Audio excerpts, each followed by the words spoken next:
Welcome to Life Esteem, a program committed to deliver information that's important to you and your community. Your hosts are Nathaniel and Patricia Gadsden. Hello and welcome again to Life Esteem. Always great to have you as a viewer. Hey, today we're going to talk with Patricia Robinson, who is a founder and owner of Communication Dream Consultants. Good morning and welcome. Good morning. Thank you for having me. Good morning. Yes, now, Patricia, you're a motivational speaker and you do a lot of workshops. You have your own radio program. You do a whole bunch of things in communication. Yeah. Yes, and also you have a very special project you're working on. Tell us all about all of that. Oh my goodness. As you said, I'm a very busy woman. I have a lot of things that are going on right now in my life. But most recently, I decided to do a teen initiative, and it's focusing on the young ladies in the Central Dauphin School area from the ages of 13 to 18. What I find as I worked in the school district on a temporary basis as a substitute teacher, I found that some of the teens are lacking some of the core values in helping developing them, and they focus around about their self, self-esteem, self-control, self-discipline, all those key components we need to survive in life and how to and live a productive life. Sure. So I decided to have a teen initiative and to focus on those key points on how to be better communicators, how to look at yourself differently, how to speak differently, how to be able to control some of your emotions, and so that you can be more productive in your academics, in your accountability. And those things are key and for our children to move forward and to be leaders in our community. And you're calling that, I like the word name is EPIC? EPIC, empowering, pursuing, inspiring change. I like that. Thank you. Thank you. Yeah. Now you said that you've been in Central Dauphin School District working with young women. Yes. And was it some particular incident, something that happened that I need to move forth and put something together like this? No, I think it was a collective, and I want to say not just in Central Dauphin School District. Anywhere. Okay. But my focus was Central Dauphin, I think mainly because I have a son that's in the Central Dauphin School District, and I kind of connected with those students, and I love to see change and positive change. And one of the things while I was working there, I can see the growth in some of the seeds that I planted with some of the students, and I said I want to see them expound their knowledge more. I want to see them progress, and watching them how their attitudes, how they dress, and some of the I did a survey, and I asked some 7th and 8th grade students on a scale, what are some of your parents involved in your academic achievement? Are they involved in your education? Are they involved in your athleticism, the things that you want to do outside of school? And it was astounding to see the number of students that said somewhat, they said, well, somewhat, they're really not that involved. And that to me was frightening because as children, we want our parents to be involved in and even though we don't speak about it, it's evident that we want them to be more involved. And that was almost a wake-up call for me to say, you know what, I want to do something. And this teen initiative is to not just for the students, it's for the parents as well, because they have to be involved. They have to come to the event in order for their children to be there. Yes. Okay. Oh, nice. It's mandatory that 1 or 2 of the parents be involved in this, because I think the key is you can tell a student how they should be behaving, what they should be doing. Sure. But if you're not instilling that same core values with the parents and allowing them to see my child develop, then it's just falling on deaf ears. That's right. That's right. Yeah. And there's a real concern right now about the future of teenagers in terms of what they're going to be doing. Financially, they're wondering whether or not they're going to be able to access the job market the way our generations may have accessed it, whether or not we're going backwards as opposed to forward. The violence that we see and the number of young people that find themselves involved in the criminal justice system, the dropout rate is down, went down, and then it's like coming back up now. Teen pregnancy, we're not sure, I'm not exactly sure where that is, but I do know that it's still a concern, that's for sure. Concern. So, just have so much going on with this particular, group of people, and there's a lot of hope there too, of course. Exactly. So when you, begin to think about this conference, what kind of areas were you focusing in on? Because there's so much, and you mentioned self-esteem, which is real important. But, even higher education is becoming more and more expensive. Exactly. And kids aren't really preparing themselves, they say, the way they should be. Yeah, so you just have so much. So how are you going to tackle? Are you going to try to tackle all that, or are you going to kind of get a slice of I'm just going to Which have to do one a slice, but Okay. I think there's so much that we can do, and we can't do it in one day. Right. So I think moving forward and pinpoint an area that we can just kind of expound on, and then continue the process. Yeah. And that's the key. We have to continue. We can't just talk about it. We have to Yeah. continue the work. And I really want to focus on self, because that's the big problem with me. One of the things that I read recently that I thought was excellent, and Muhammad Ali actually quoted it to his children in terms of when you look at a diamond is covered up. You know, it's precious, but it's covered up. When you look at a pearl, it's covered up beneath the sea. It's protected beneath the sea. When you look at those critical things that are covered up, we look at our children. Now, are you covered up? You know, you are my precious gem, but are you exposing yourself when you shouldn't be exposing yourself, you know? And I thought that was very profound for him to look at it like that. Okay, I want you to cover yourself. I want the preciousness of you to stay covered up. So my message to the teen girls, cover it up. You don't have to you're beautiful on the inside, but you don't have to display all that on the outside. And I think that comes with self-esteem and that self-motivation. And the parents' key point is to motivate our kids to do better, to be better, and to see themselves differently, that they are, you know, they can be great, and they don't have to show and do certain things that that would demise who they are. And that's why I think I want to focus on their self-esteem, self-motivating them and self-inspiring them to change. Well, you know, studies also show, too, that as you look at adolescent boys and girls, boys have higher self-esteem than girls do. Yes. And again, I mean, I think this unfortunate socialization, and getting back to this, you know, that you just shared in regard to cover themselves, because media would like to suggest and share, and with young ladies, that they're to present or show more than is really necessary to expose in certain ways. What do you think about that? You could do messages about the media and the influence that the media has. Yes. Okay. Because the media has a significant influence on our kids and what they do and the choices they make. They look at, you know, some of the artists out here and the things that they do. I mean, just take for instance the Super Bowl. And I love Beyonce. I think she's a wonderful you know, artist, but she exposes a lot. And that's what our teen girls are looking at. They're looking at, you know, seeing all that flesh, and that they think it's wonderful, because now we have men that are saying, you know, that are wooing and wowing over this. And so they want the little boys to woo and wow over them, but they're not looking at internal beauty versus the external beauty.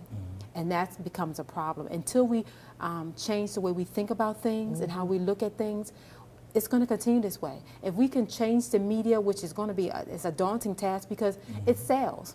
You know, that's what sells. That's what gets the money in. That's what gets people involved. They see that and they're excited about that. It's sensationalism at its best. And until we stop that, we're going to have a, you know, it's a hill that we're going to be climbing for a long time. But it's doable. It's doable. We have to start somewhere. There's an emphasis on kids still going to college, you know, things like that. Do you see young people still involved in activities such as the Girl Scouts, Boy Scouts, all those other things out there? What are young people into these days? All that stuff. It's the internet. It's Facebook. It's Twitter. It's no longer those clubs, you know. Outside of clubs that they may have in school, the little, you know, clubs they may have in school, there's nothing for our young people. And that's why we see in the news media the stream of killings, you know, because there's nothing. There's nothing that is helping the children, the youth of today, see what they can achieve, see how they can be. But the streets have captivated their attention. Well, when you say there's nothing, I mean, but the Girl Scouts and Boy Scouts are still there, and they're there. You know, Boys and Girls Clubs are there. But we need to. But our kids aren't focused. They're not focused on that, and I think we should do more in informing and more on having these talks. More getting this information in the schools, having sessions on it, saying this is available. These are some of the activities you guys you may not know about, but they're still available, and we want you to be a part of it. Kind of, if you don't put it in front of them, they're not going to see the opportunity for it right there in front of them. So I think we should be more aware. Yeah, I agree with you. And what's said about that is that you can go to the Boys and Girls Club, the YMCA, the YD, and the place is packed. I mean, But the kids who are not going, those are the kids who fall into the cracks. And the kids who Exactly. do go, I think they fare better because they do get involved and do see some things. Yes. But man, yes, a lot of kids, they don't even know about those places. They Like, don't. why don't they know about it? But you go and you still have, you know, a lot of folks who are going. It's just that, but that hasn't changed over the years. I remember going to those things when I was a kid, but I remember how many kids never went, never even thought about going. Never thought about You know, going. yeah. But But do you think that's the what we- parents have to be somewhat more parents, yeah. involved? Yes. And really, you know, having their children, encouraging them to be a part of these services and programs. Yes. And they have to be active participants. And I like one of the things you said about the parents have to be what? They have to be involved. They have to be there. They have to be there in order for the girls to be allowed to be a participant of it. Because that's key. Yeah. That's very key. I If we're not telling our kids, and it starts at home, if you're not saying and saying, well, there's a program I want you to get involved with, Yes. then the kids are not going to know about it. I mean, again, they're exposed to different things that we were exposed to. We didn't have all the stuff that's available now to our children. That's right. And so they are going to go towards those things that are more intriguing. But if we sit down and have a conversation with them, say this is available, and this is how you get to point A, leadership. You know, Boys and Girls Club, the values that they put into kids and help them, you know, be better financially, you know, and you know, all those components Sure. is how we build our children. And if they're missing those components, the streets are going to get them. Yvonne Hollins, Executive Director of the Boys and Girls Club, and then you got all these other folks who are directors at their various agencies. Are you going to get them involved so they can actually come in and talk to the kids and say, Yes, yes. you know, this is what we do. That's what we have to do. We have to come together and form allegiance and collectively find ways to solve some of these problems. But if we try to do it on our own, then we're fighting a battle. But if we come together, because of course, you know, we're stronger in numbers, so we need to have the kids to hear, you know, this is available to you. You know, this is an opportunity, and it's free. Yeah. It's free. This conference, this workshop is free. Okay. So that should be a motivator. It's free. I got some people that are going to be involved in it. Macy's has offered to, because one of the things that I focus on again is your attire and how you look. You know, you can look cute, but you don't have to expose everything. So Macy's has agreed to have at least 10 of my young ladies model their clothes so they can see what's available, and also give them gift certificates to shop at Macy's. Isn't that wonderful? So that is That is wonderful. great. That's a great opponent to that, as well as Channel 27 News is going to get involved and do some coverage on this event to help. You know, we always hear negative things. You know, we want to see something positive going on in the community and see what our young people we're trying to do for our young people. And Now, Channel is this gonna 21 be- News has given you some coverage now. Yes, Channel terms of 21. somebody- Yes, so thank you. Yes, indeed. Well, I was going to ask, is this a one-day session or a series of sessions? It's going to be a series because, Okay. again, one of the things that when I decided to do this is one the young boys in the school was like, Mrs. Robinson, when you going to have something for us? Yes, of course. I'm going to have something Right. for you guys. But yes, so it's going to start with the young ladies, and then we're going to do a workshop with the young men All right, between good. the ages of 13 and 18. What are the dates and places and times? I don't know if we even talked about that at this point. The date is scheduled for May 18th, Okay. and it's going to be at the Central Dauphin East Middle School. Okay. It's middle school, yes. Where's And the that time located? is, that's located right behind the high school, so that's off of Union Deposit. Union Deposit Road. Union Deposit Road, Yes, okay. yes. It's right. Matter of fact, it's right behind the high school. The Okay. middle school is, and the time is from 9 to 1 o'clock. Okay. We're going to have a lunch. Again, I want to give a shout out to the frat house. They're going to be doing lunches for us The Mega as Sci-Fi well. We're going to guys? have we're Okay, going to have nice. like sandwiches, chips, and that type of thing. So we want to feed them too. That's important. We want to give them knowledge for the brain and also feed their stomachs Yeah, as well. absolutely. So That makes a lot of sense. yeah. How many people are you actually, students and parents, are you actually hoping to I'm to hoping attend? to at least get 50. I know, you know, when you, and one of the reasons why I'm doing it on Saturday, because I want to make sure that parents can be available. Exactly. I know the work week is difficult, so I want to make sure that the parents don't have too many excuses to say, well, you know, I'm working. to make it available to them. So Saturday, and I'm hoping to at least get 50 students and their parents Oh, we can get involved. you 50. We got to get 50. Let's Yes. get 500 out Let's there. get, that would be wonderful. You That would be know, wouldn't that be wonderful. But something?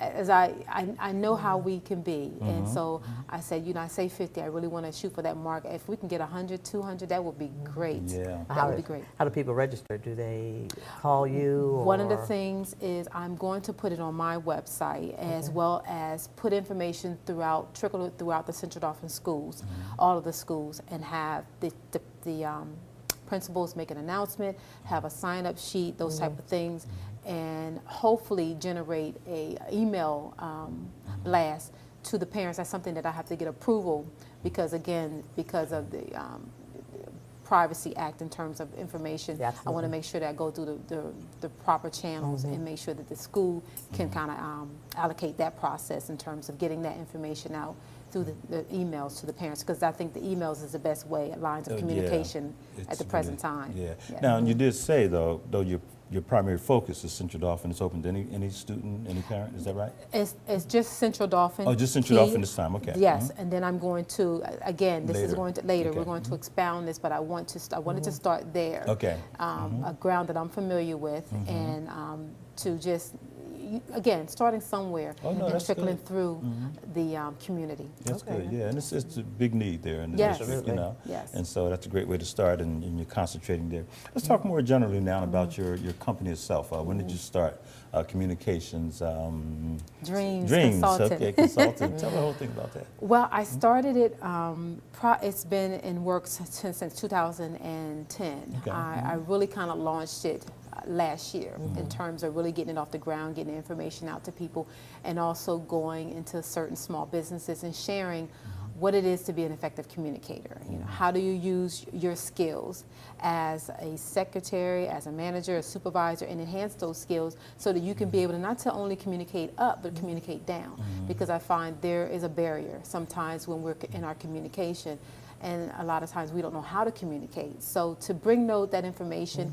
to small businesses is key in order for them to survive, because we're dealing with the economy and dire times, and people are being laid off, and I think we want to tap into people's emotions as well. So, and a lot of that is going on within our within the corporate world, which limits our way of communication. So I decided to start Communication Dream and go into the workforce and give back some of the skills that I've learned on how to be more effective, and share that with other corporate communication as well as individuals. I also do a one-on-one coaching type of thing. Fantastic. You also wrote a book. Talk about your book. Yes. My book, Pyramid to Your Potential, Yes. and that's an inspirational book, and it focuses on drive and what drives us, and what is the key components we need to move us forward in life, and that is developing us. I always say that's the key. We don't do enough self-development. That's key in moving us in the right direction. We talk about your resources, finding the right people, the key components that will get you to the next level. Inspiration, it comes from within. We have to be inspired by what we do and what we want to reach towards, and then having a vision. What is your vision? What do you see yourself doing? We have to have goals. We have to set goals in order to achieve what we want. And then lastly, which I feel is most important, evaluation, and that's self-evaluation. And we have to check ourselves all the time. Each time, if we want growth, we have to say, what is it that I need to move forward? And what am I lacking?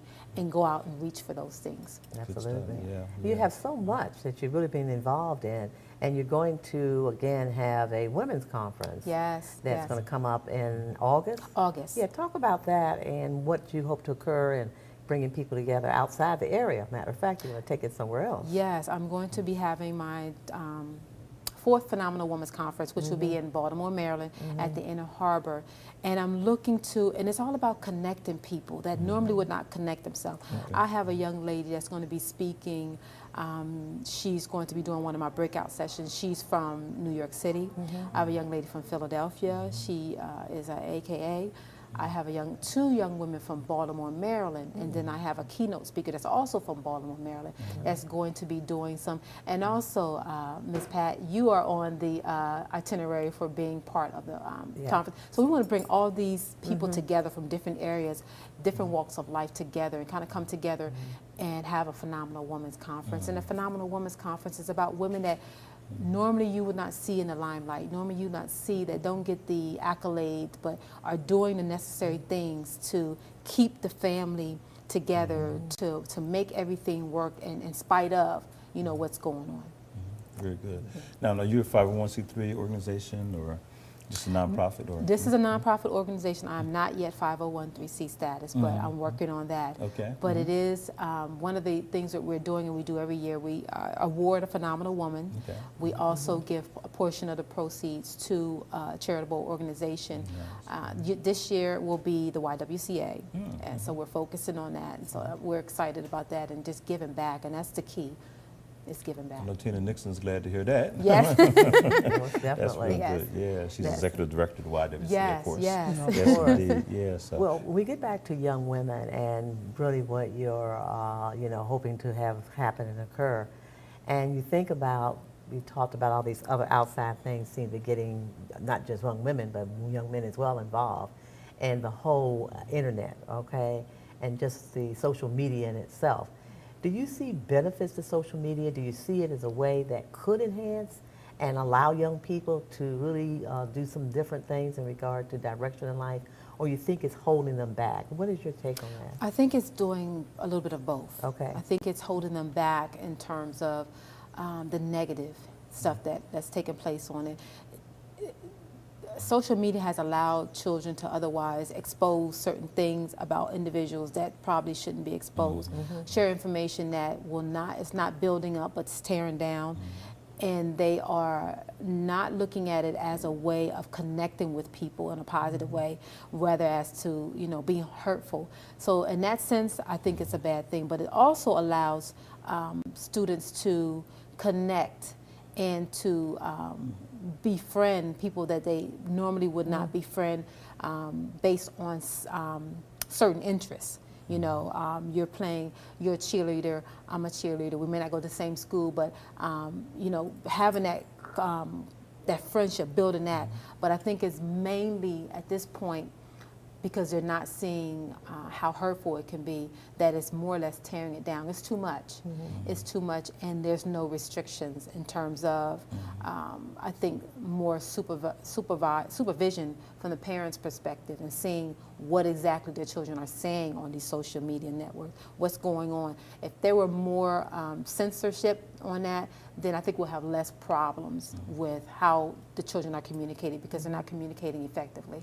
And one of the things that they're talking a lot about now is cyberbullying, which is Yes. Really, really big and a lot of concern. these kids don't know that a lot of these images you put up, you can't really get them down. I mean, they stay up there They stay forever. forever. Forever. Forever. And so when you start looking for jobs and entrance into college and stuff like that, that stuff's out there. And they don't really take that seriously, just like they don't take life seriously. They think that they're going to live forever and things are not going to happen. But whatever you do in the dark comes out in the light, and it stays with you for a very long time. And it's hard to change that image of yourself. Our character is what we have and what we should hold dear to our heart. But I don't think, and that's what's lacking. If we would give our children more social skills and what they need to survive in the world, then I think they would be better off. They need to know that what you say can be very offensive and it can hurt somebody and it can be detrimental to you in the long run. Yeah, Yeah, most certainly. Yes. Now, how do you say you have a son? Yes. That's with the Central Dauphin School District Yes. currently, and you're getting ready to do this event with the young women. Yes. What's his take on this? What does he say to mom about He loves it. Does He he? actually, he loves it. I think he gets excited about knowing that I'm doing things to help, help out the community. One of the things he said to me, and it always crosses my mind when I talk to young people, he's like, Mom, our community, our children are dying.